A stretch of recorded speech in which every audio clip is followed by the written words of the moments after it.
আপনাদেরকে এই 5টা আমলের কথা বলে যাচ্ছে। এই 5টা আমল যদি আমরা রমজানের প্রত্যেক দিন করতে পারি, আমাদেরকে গুনাহ থেকে মাফ করে দিয়ে যিনি আমাদেরকে তার মাগফিরাত প্রাপ্ত ক্ষমাপ্রাপ্ত বান্দাদের কাতারে শামিল করে দিবেন তিনি কে? আল্লাহ। এই 5টা কাজ করতে ভুলবেন না, সবাই মনে রাখবেন তো। আজকে কি মা বোনরা আছেন? মা বোনরাও শুনবেন, মা বোনরাও শুনবেন। এক নাম্বার, আচ্ছা বলেন তো, আমরা যে খাবার খাই, খাবার খাওয়ার সময় প্লেটে খাবার নেওয়ার আগে সেই প্লেটটাকে আমরা কি করি? ধৌত করি, সাফ করে ধুয়ে নেই। কেন? কারণ ধুয়ে নিলে, সাফ করে, তখন এটা খাবার খাওয়ার উপযুক্ত হয়। খাবার খাওয়ার জন্য যেমন প্লেটকে ধুয়ে খাবার খাওয়ার উপযোগী বানাতে হয়, ঠিক তেমনি আমরা আল্লাহ তাআলার জান্নাত পেতে হলে আগে নিজেকে ক্ষমা প্রাপ্ত হিসাবে আমাদেরকে উপযোগী বানাতে হয়। খাবার খাওয়ার আগে যেমন প্লেট ধুইতে হয়, তেমনি আল্লাহর তরফ থেকে রহমত পেতে হলে, মাগফিরাত পেতে হলে এর আগে আমাদেরকে একটু ধুয়ে মুছে সাফ করতে হবে। কারণ আমাদের জীবনে গুনাহ আছে না নাই? এখন প্লেট তো ধুই আমরা পানি দিয়ে, ভীম সাবান দিয়ে, আমাদের নিজেদের গুনাহকে আমরা ধুবো কি দিয়ে? তওবা ইস্তেগফার দিয়ে। জোরে বলেন কি দিয়ে?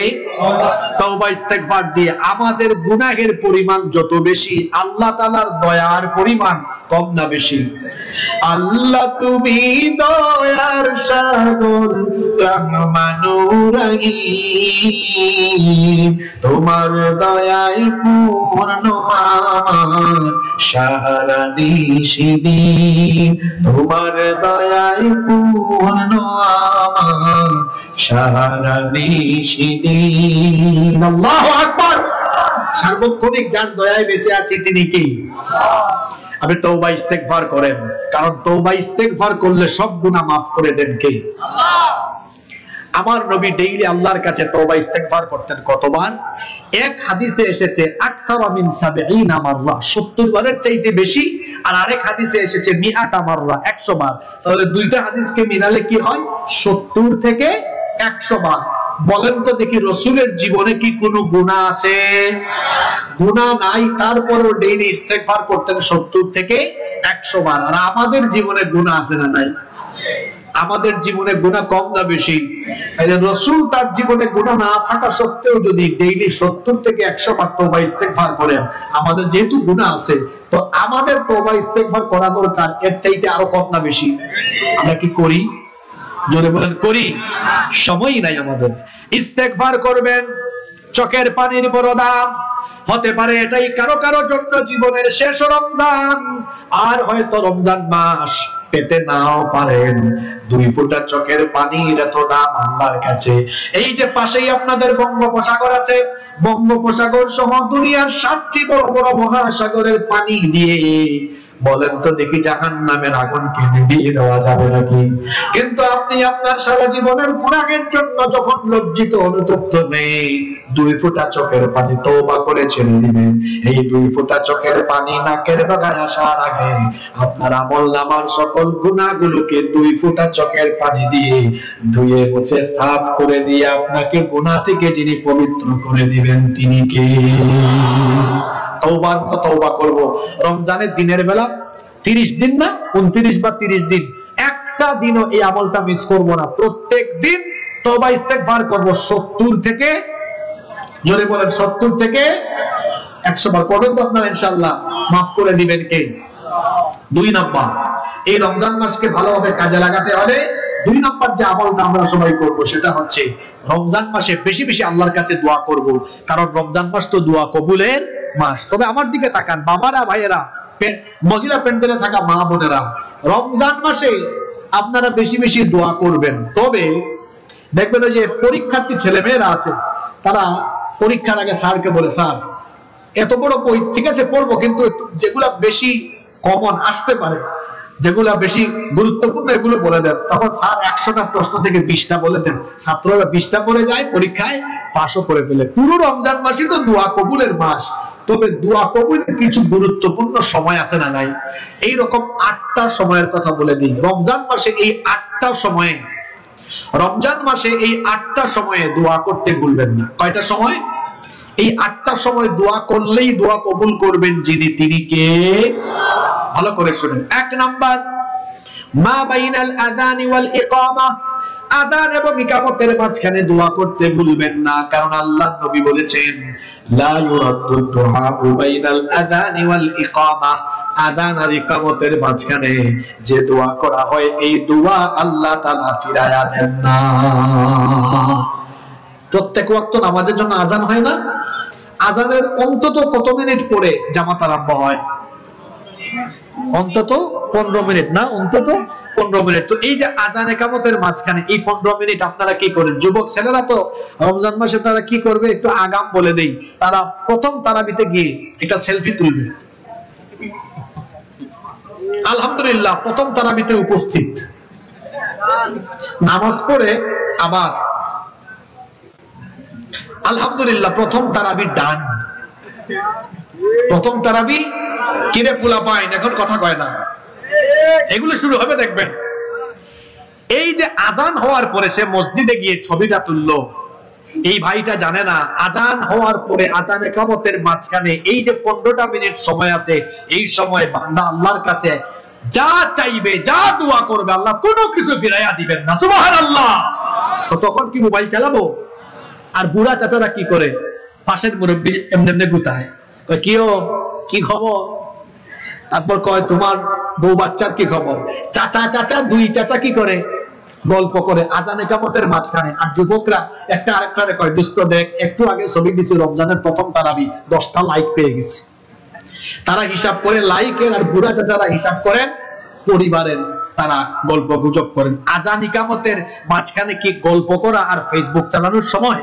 জোরে বলেন, ফেসবুক চালানোর সময়। আর মহিলাদের অবস্থা তো খারাপ, তারা আজান কোন দিকে ইকামত কোন দিকে খবরও নাই। আমি আমার মা বোনদেরকে সহ আপনাদের সবাইকে বলবো, রমজান মাসে 8টার সময় দোয়া কবুল করবেন, আল্লাহ ফিরাইয়া দিবেন না। সুবহানাল্লাহ। এর মধ্যে 1 নাম্বার আজান ইকামতের মাঝখানে এই সময়ে দোয়া করলে দোয়া কবুল করবেন যিনি, তিনি কে? এই 8টার সময় মুখস্থ করতে পারবেন না? আমি কালকে খুলনায় বলেছি, তারা মুখস্থ করছে, আপনারা আজকে পারবেন না? এক বলেন, এক কি বলেন? 1 নাম্বার কি বললাম? আজান ইকামতের মাঝখানে। 2 নাম্বার দুবুরা কুল্লি সালাতিন মাকতুবাহ, প্রত্যেক ফরজ নামাজে অবশ্যই বেশি বেশি দোয়া করবেন, কারণ এই সময় দোয়া কবুল করবেন কে? 3 নাম্বার নামাজে যখন সাজদায় যাবেন তখন দোয়া করবেন, কারণ আল্লাহর নবী বলেছেন বান্দা যখন নামাজে দাঁড়িয়ে যায়, সে যখন নামাজে সাজদায় যায়, আকরাবু মা ইয়াকুনুল আবদু মির রাব্বিহি ওয়া হুয়া সাজিদ, আল্লাহর নবী বলেছেন বান্দা যখন নামাজে আল্লাহ তাআলার কুদরতি চরণে সাজদায় লুটিয়ে পড়ে, তখন বান্দা আল্লাহর এত কাছাকাছি চলে যায়, আল্লাহ আর বান্দার মাঝখানে তখন কোনো পর্দা থাকে না। নবীজি বলেছেন ফাআকসিরু ফীহি দুআ, সুতরাং সিজদার সময় বেশি বেশি দোয়া করো। কিন্তু আমাদের দেশের মুসল্লিদের পরিস্থিতি হলো এমন, সাজদার মধ্যে যত তাড়াহুড়া সাজদায় গিয়ে সুবহান রাব্বিয়াল আলা শুদ্ধ করে পড়ে না। হাসতেছেন আপনারা, এগুলো বাস্তব না অবাস্তব? সাজদা একটু লম্বা করবেন। ইমাম সাহেব তো সাজদা লম্বা করলেও বিপদ, পিছন থেকে মুসল্লি সিগন্যাল মেরে ইমাম সাহেবকে সতর্ক করে। আপনাদের এলাকায় নাই তো এগুলো? এমনি এমনি মানে আসলে এরকম সাজদাটা একটু লম্বা করবেন, সাজদার সময় দোয়া করবেন। আল্লাহর রাসূলের একটা আমল আছে, এই আমলটা হলো আমাদের সমাজে বড় নিরীহ আমল। কথাটা কি বললাম না? কি আমল? নিরীহ। নিরীহ মানে এটা কেউ করে না, অথচ আল্লাহর নবী আমলটা কখনো মিস করতেন না। নবীজি সাজদায় যাওয়ার পরে সাজদার তাসবিহ তো আপনারা পড়েন, জানেন সুবহান রাব্বিয়াল আলা, কিন্তু আল্লাহর নবী এটার পাশাপাশি একটা দোয়া কখনো মিস করতেন না। সাজদায় নবীজি একটা দোয়া করতেন, আল্লাহুম্মা গফিরলি যামবি কুল্লাহু দিক্কাহু ওয়া জিল্লাহু ওয়া আউওয়ালাহু ওয়া আখিরাহু ওয়া আলানিয়াতাহু ওয়া সিররাহু। কে কে এটা পারেন? হাত তুলেন তো। বলেন আল্লাহুম্মা গফিরলি। এ তো বলে না, বললে তো মুখস্থ হয়ে যাবে। আমি দোয়া করছি, আল্লাহ বলে বলে মুখস্থ করায় দাও। বলেন আল্লাহুম্মা গফিরলি যামবি কুল্লাহু দিক্কাহু ওয়া জিল্লাহু ওয়া আউওয়ালাহু ওয়া আখিরাহু ওয়া আলানিয়াতাহু ওয়া সিররাহু। কত সুন্দর দোয়া। অর্থ হলো, হে আল্লাহ আমার সকল গুনাহ ছোট বড় প্রথম শেষ প্রকাশ্য গোপন যত গুনাহ আছে সব গুনাহ মাফ করে দাও, বলেন আমিন। যে 8টা সময় রমজান মাসে দোয়া করতে ভুলবেন না, তার 3 নাম্বার হলো অবশ্যই সাজদার মধ্যে দোয়া করতে ভুলবেন না, কারণ সাজদার মধ্যে দোয়া করলে দোয়া কবুল করেন কে? 4 নাম্বার, 1/3 রাত যখন অতিবাহিত হয়ে যায় অথবা শেষ রাতে তাহাজ্জুদের নামাজে যখন উঠবেন, ভোর রাতে তো সাহারি খাওয়ার জন্য উঠবেন, 30 মিনিট 1 ঘন্টা আগে ঘুম থেকে উঠবেন, তাহাজ্জুদ আদায় করবেন। তাহাজ্জুদের সময়ে বান্দা যে দোয়া করবে আল্লাহ সেই দোয়া ফিরাইয়া দিবেন না। কয়টা বললাম? কয়টা মনে রাখছেন কিনা দেখি। 1 নাম্বার কি বলছি? হ্যাঁ মাশাআল্লাহ, আজানে কামতের মাঝখানে। 2 নাম্বার 5 ওয়াক্ত নামাজে। 3 নাম্বার নামাজে কিসের মধ্যে? 4 নাম্বার কোন টাইমে? তাহাজ্জুদের টাইমে। কোন টাইমে? 5 নাম্বার রমজান মাসে আমরা জুমা পাবো 4টা। কয়টা? 4টা জুমায়। জুমার দিনে দেরি করবেন না, আজান হলে মসজিদে যাবেন, ইমাম সাহেব খতিব সাহেব মিম্বরে বসা থেকে নিয়ে নামাজ পর্যন্ত এই সময়টাতেও দোয়া করলে দোয়া যিনি কবুল করেন তিনি কে? এরপরে আসেন 6 নাম্বার হলো জুমার দিনে। জুমার দিনে আসরের পর থেকে নিয়ে সূর্যাস্ত পর্যন্ত এই সময়টাতে দোয়া করলে দোয়া যিনি ফিরাইয়া দিবেন না তিনি কে? 7 নাম্বার হলো সারাটা দিন রোজা রেখে ইফতারের 30 মিনিট আগে 20 মিনিট আগে খেজুর, পানি, বিভিন্ন ধরনের শরবত, ছোলা, বেগুনি, বিভিন্ন ধরনের মিষ্টান্ন, বিভিন্ন ধরনের ফ্রুটস, এত ইফতার সামনে নিয়ে বসলেন কিন্তু খাবার খাচ্ছে না। বান্দা তখন ভয় করতেছে কারে? আল্লাহ ফেরেশতাদেরকে ডেকে বলেন তাকায় দেখ আমার বান্দা 12 ঘন্টা 13 ঘন্টা খায় নাই, এখনো তার সামনে খাবার আছে খাইতেছে না, কারণ আমার বান্দা ভয় করে আমাকে। সুবহানাল্লাহ। এই সময় যুবকরা যেটা করবে, আমি আগাম কিছু কথা বলে যাচ্ছি, যুবকরা প্রথম দিনের ইফতারি সামনে নিয়ে বলবে প্রথম রোজার ইফতার করতে বসেছি, আগে একটা ছবি তুলবে, খাইয়া তারপর একটু টাল হয়ে এরকম পরে ছবি আর একটা তুলবে, প্রথম ইফতার ডান। কি বলে এরকম আছে না? খালাস না, এরা ডান ব্যবহার করে, ডান শব্দ দেখেন না, কিছু করে বলে ডান। এই যুবক ভাইয়েরা ঠিক আছে না?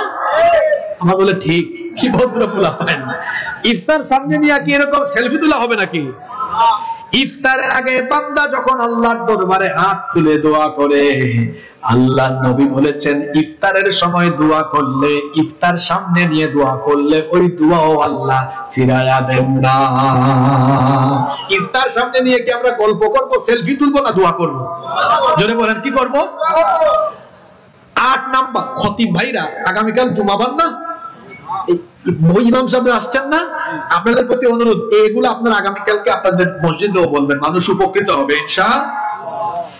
8 নাম্বার রমজান মাসে যে সময়গুলোতে দোয়া করতে ভুলবেন না, এর মধ্যে 8 নাম্বার হলো, ভালো করে শুনেন, খুব মনোযোগ দিয়ে শুনেন, রমজান মাসে একটা রাত আছে যে রাতের নাম হলো লাইলাতুল কদর। ওই কদরের রাতে যখন আপনি দোয়া করবেন, এই দোয়া যিনি ফিরাইয়া দিবেন না তিনি কে? আম্মা জান আয়েশা রাদিয়াল্লাহু আনহা নবীজিকে বললেন, ওগো আল্লাহর নবী কদরের রাতে আমি কোন দোয়া পড়ব?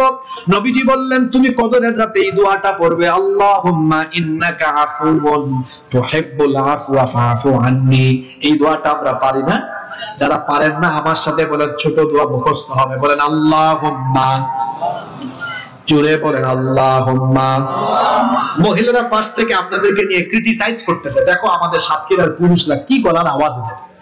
আল্লাহুম্মা ইন্নাকা আফুউন তুহিব্বুল আফওয়া ফাআফু আন্নী। রমজান মাসের শেষের দশকে বেশি বেশি এই দোয়াটা করবেন, কারণ লাইলাতুল কদর আছে শেষের 10 দিনে, শেষের দশকে এই দোয়াটা বেশি বেশি করবেন। কত সুন্দর দোয়া, আল্লাহুম্মা, হে আল্লাহ, ইন্নাকা আফুউন, নিশ্চয়ই তুমি ক্ষমাশীল, তুহিব্বুল আফওয়া, তুমি ক্ষমা করতে ভালোবাসো, ফাআফু আন্নী, অতএব তুমি আমাকে ক্ষমা করো, বলেন আমিন। তাহলে রমজান মাসে দোয়া কবুল হওয়ার জন্য কয়টা বিশেষ সময়ের কথা বলেছি, দেখি মনে রাখছেন কিনা? 1, 2, 3, 4, 5,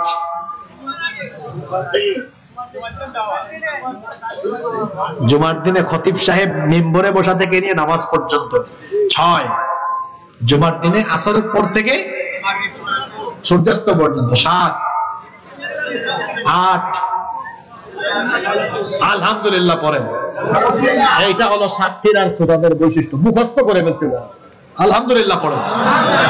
আমি রমজান মাসের জন্য মানে জান্নাত উপযোগী বানাবার জন্য আপনি নিজেকে জান্নাতি বানাবেন, বেশি না, মাত্র কয়টা আমলের কথা বলতেছি? 5টা। ওই 2 নম্বরে 8টা দুয়ার সময় ঢুকছে, কিন্তু মূল আমল কয়টা? 1 নাম্বার বলছি প্রত্যেক দিন 70 থেকে 100 বার তওবা ইস্তেগফার করা, করবেন তো? 2, বেশি বেশি দোয়া করা, বিশেষ করে কয়টা সময়ে? 3, রমজান মাসে তাহাজ্জুদ মিস করবেন না। এমনিতে তো সারা বছর করতে পারেন না, কিন্তু রমজান মাসে পড়ার একটা সুযোগ আছে। ভোর রাতে সাহরি খাওয়ার জন্য উঠবেন, আধা ঘন্টা 1 ঘন্টা আগে উঠে যাবেন, তাহাজ্জুদের নামাজ আদায় করবেন।